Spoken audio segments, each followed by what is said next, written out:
my Asian friends living in Asia or else any other part of the world. I am your Asian friend living, residing, and thriving in South Asia.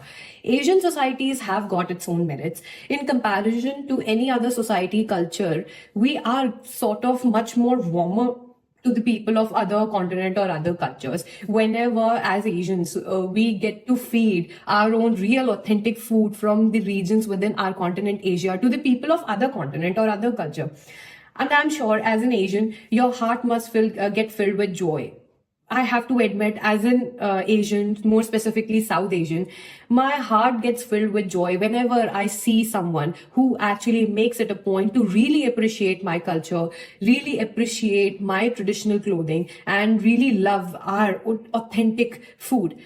Because whenever the people of other culture want to integrate some of the elements of our culture into their day-to-day life, more specifically when they want to dress up the way we dress up or else incorporate certain elements from our culture in their way of dressing up, then as Asians, I'm damn sure most of us do not see it as cultural appropriation like the people of other cultures, but we rather see it as appreciation of our culture. We see it as like, finally, the people of other cultures saw some beauty in my culture. That's what we see all these things, regardless of all the benefits or best points of our Asian societies and its existence.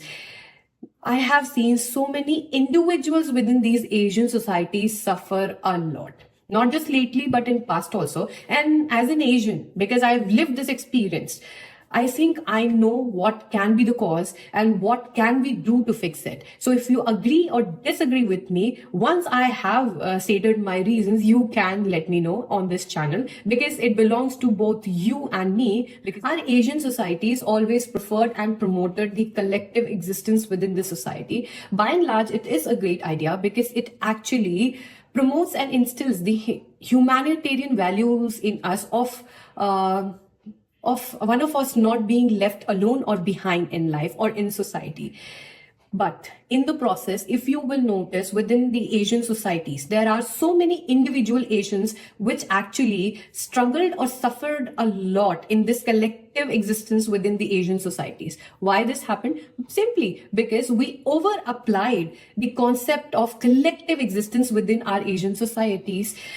So much so that we actually lost the idea and its benefit of individuals' needs and wants. Since most of the Asian generations, including us, were literally militarily trained with values of valuing the collective existence of societies and its thoughts on us, so much so that even as Asians, we didn't want to include certain people or certain group of people, but we still included them, had conversations with them, took their opinion, took their help, and some of us Asians actually included their thoughts, opinion, and efforts in our major life decisions where their opinion was actually not needed or not beneficial, okay, to us. As a result, as a nation, of course, we became coward and overthinking Asians, but we didn't even realize that we actually suffered much bigger and a deeper loss as an Asian, because in the process, we collectively, as a society and also as individual Asians, became scared of being alone in the world.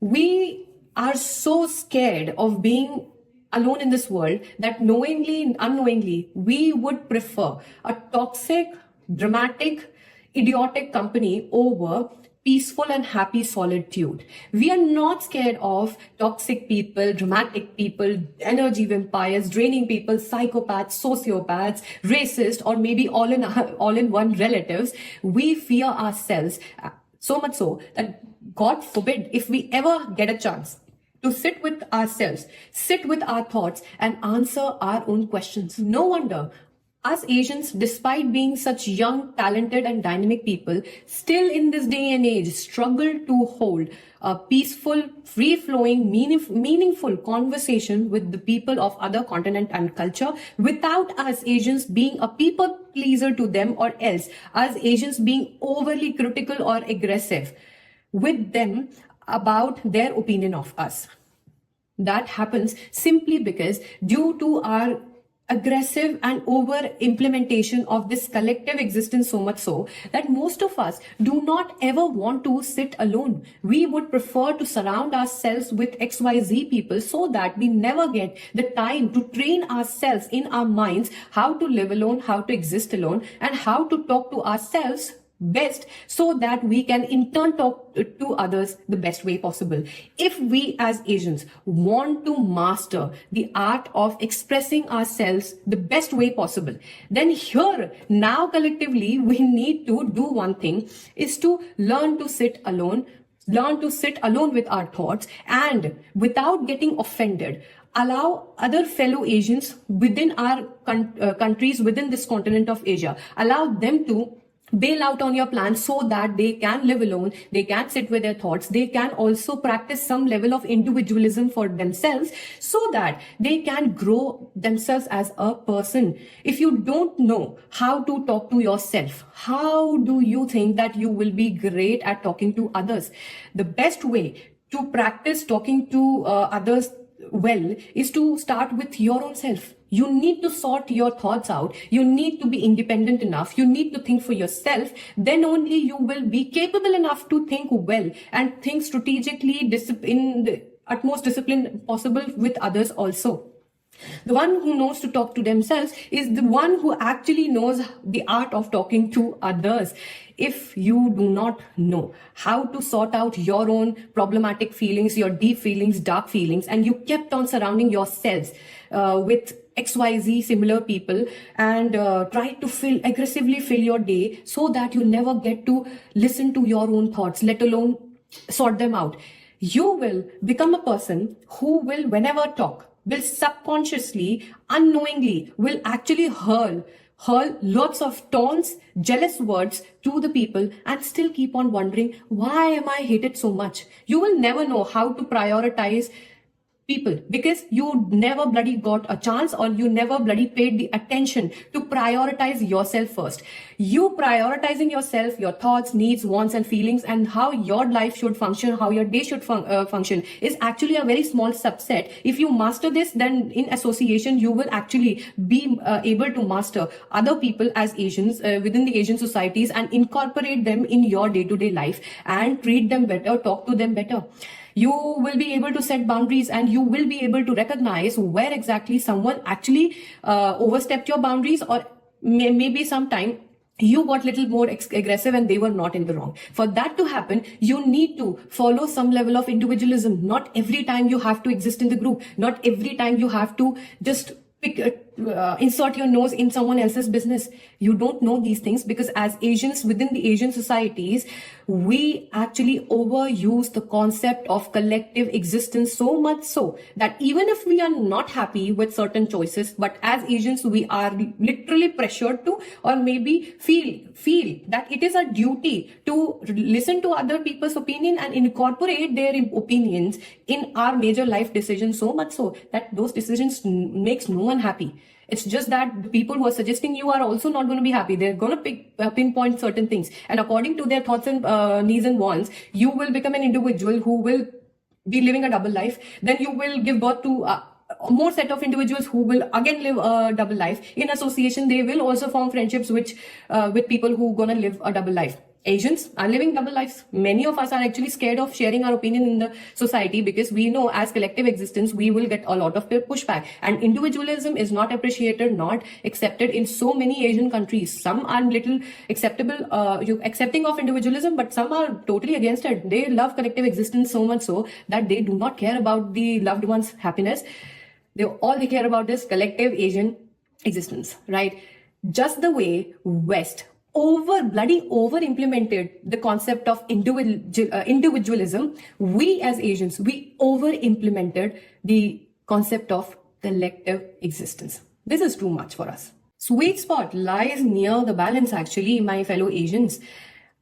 As a human being, I would want all the humans to learn to balance the concept of individualism and collective existence. But if I were to prioritize, then of course, as an Asian, I would prioritize my fellow Asians to learn this balancing act of these concepts, simply because of my Asian bias. That's for sure. However, hard it is to sit alone, think about your feelings, think about your needs and wants, and however difficult it is to learn the art of expressing your own needs, wants, desires, and requirements in front of fellow Asians, your fellow Asian societies, in front of the people within these Asian societies. My suggestion here is to keep on persisting, keep on trying, keep on sitting alone with yourselves, keep on trying to learn to sit alone with yourselves, with your own thoughts, keep on realizing what are actually your needs and wants, keep on practicing the fact that even the individualism matters within the utmost collective societies.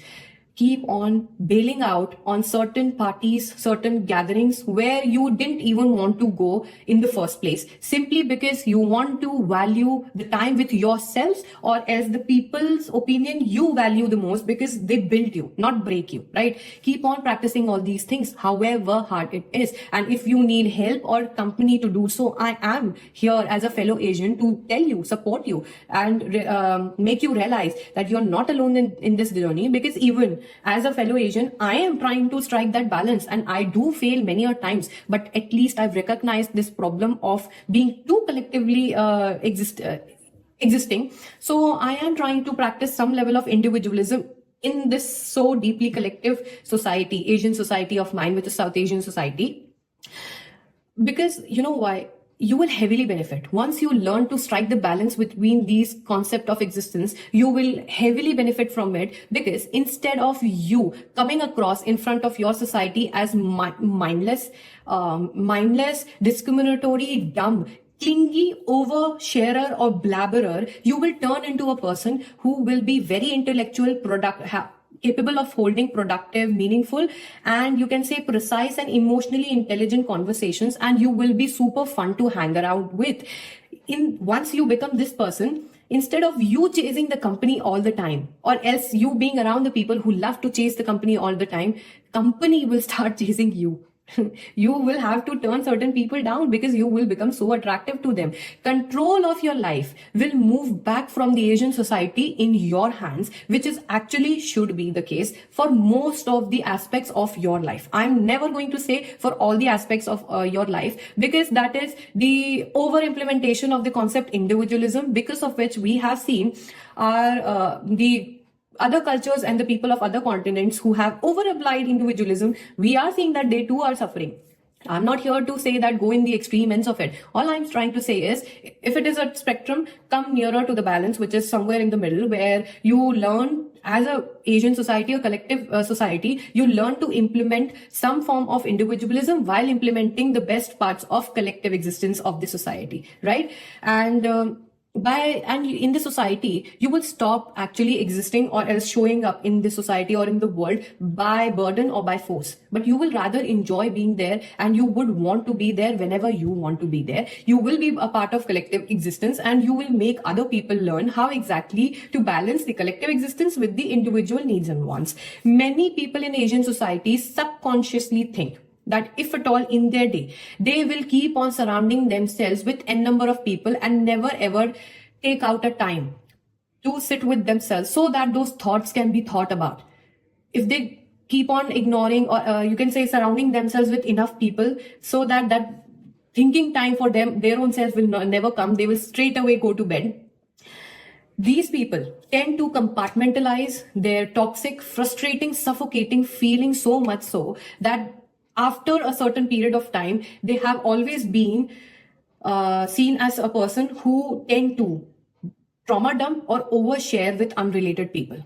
Now, as a result of you compartmentalizing your feeling and never going through it so much so that you actually overshared with unrelated people, or maybe the people who did not create this problem in the first place, you created a toxic and hostile environment of them feeling uncomfortable in their own existence. Now, again, these people will meet another set of people, dump their trauma on those unrelated people, and then those other set of unrelated people will spread it to others. So, by and large, this toxic mindset spreads through the Asian society and have spread through in this Asian society so much so that as a result, over the period of time, depending on the region, our Asian societies and the within the continent of Asia and within the regions of the continent Asia became narrow, suffocating, and shallow at times. Most of the dissatisfactory and bad quality of relationships within our Asian societies are a result of us being overly around people, overly talking to people, overly communicating with them, overly including them in our life choices and our existence, overly being so together with each other that there is no space for individual self. We tend to practice this more. We feel proud about it, even though we have seen so many repercussions of it on our own society and within our own Asian people. I have seen n number of Asian people, regardless of their nationality and the region they reside in the continent of Asia, having this unexplained random outburst where they look so traditional, so poised, so nice, so humble, so people pleasing at the start, and suddenly they became so aggressive, so toxic, and literally had the unexplainable outburst, simply because within the Asian societies, we tend to over apply the concept of collective existence so much so that it has actually come across to our own detriment. But in comparison to the people of the other continent or countries where they are over applied the individualism, the impact created by it, negative impact created by it, is not as prevalently shown. Like the over implementation of collective existence have hurt the individuals, which actually in turn learned to how to compartmentalize their needs and wants and feelings, and they suppress them so much so that if we were to analyze a society, Asian society, on the surface it looks perfect, but if we dive deep into it and if we have to live a lived experience, then we would know that many a times this collective existence or our Asian societies can also be suffocating. It is warming, it is helpful whenever we get to see the positive side of our collective existence as Asians within the Asian, you can say, cultures and societies. We do get lots of help. We do not feel alone. We do not feel left behind alone. But many a times when we want to be left alone, still we do not feel alone. Still we are not alone. So that becomes frustrating for us. We at least younger Asians do not have any place to go, because everywhere, somewhere or the other, someone knows someone else, and they are going to talk about our choices, needs and wants, and no one will mind their own business. And even if they are minding their own business in front of us, behind our backs, lots of discussion is happening.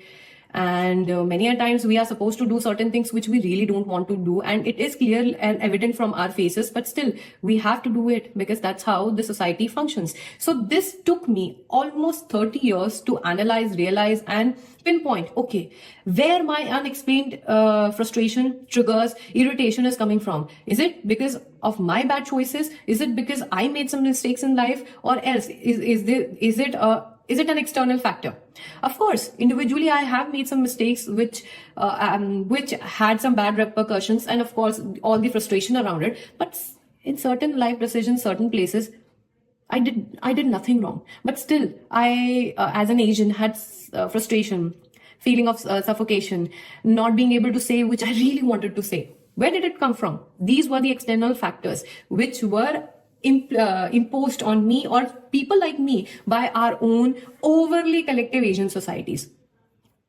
At the end of the day, my suggestion here is we as Asians need to learn that we don't need to be crazy individualistic like Europeans or Americans. We don't even need to be overly collective as we are right now.